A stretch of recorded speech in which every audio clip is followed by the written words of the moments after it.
Welcome back. Main studio guest, Mr. Ed Alvarez, Executive Director of the Commission on Decolonization. Ed, we're talking about the educational process here in time to get the plebiscite vote. Are you going to be plans to be working with the school system and the University of Guam and GCC to get that out? Because by the time plebiscite comes, students that are maybe in high school right now are going to be eligible to vote come that time.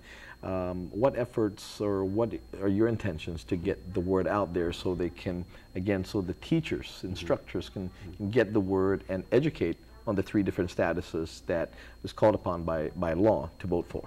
Yeah, good question, and very important that we reach out to the youth. Because in a few years they will be voting for this. So yeah, I have plans to meet with all the curriculums, all the university and GCC, and get a program going by which they can start absorbing this information slowly and start to understand what this is all about, why it's important, and how it affects them. Now, how about for folks like myself, folks who are not in the institutions, the schooling institutions, and how are the folks going to get the education again, or maybe refreshed in these statuses and the difference between these statuses? And this is a process. This educational program will be a process, and that still has to be determined amongst the chairpersons of the task forces. Well, whether we go village to village, we go door to door, we do mass media, a combination of both.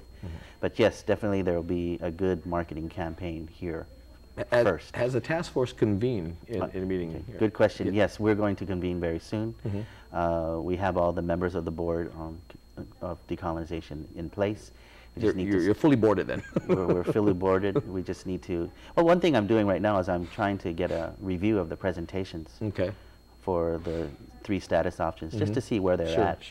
Just to get a review and see where we're at. They've been at this for a long time. They have asserted that they're ready, and they've been working at it a long time. So they should have a good presentation. At what point will you go to the Department of Interior and request for that funding that was identified by our delegate for this educational process? Yeah. Well, let me clarify that the intent was there. The intent. Oh, okay. The intent was there. Is there, and when we spoke with Assistant Secretary Tony Babauta, he was sincere. He said that he had money. He would like to get money for us.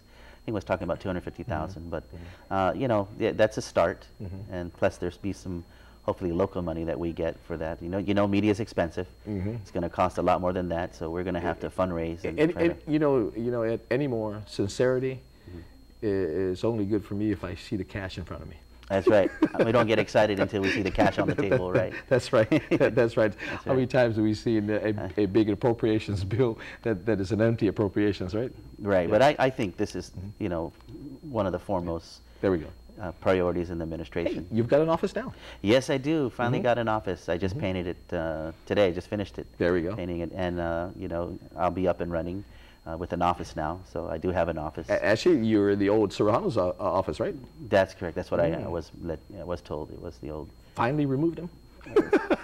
Anyway, before we go, can I just make a shout out to Julian Uggan, who won the Petra Award? That's right. Congratulations. Yes, I'm very proud of him. He's very well versed in international law and this process. And it's people like him, and Hope Cristobal, Ed Beneventi, Robert Underwood, who can really, they know the history, they know the process, very well versed on this subject, and get them together with a marketing group, and I think we can. And these names you're going to continue to hear, especially as we move forward with this plebiscite. That's right. Well, what's your landline number?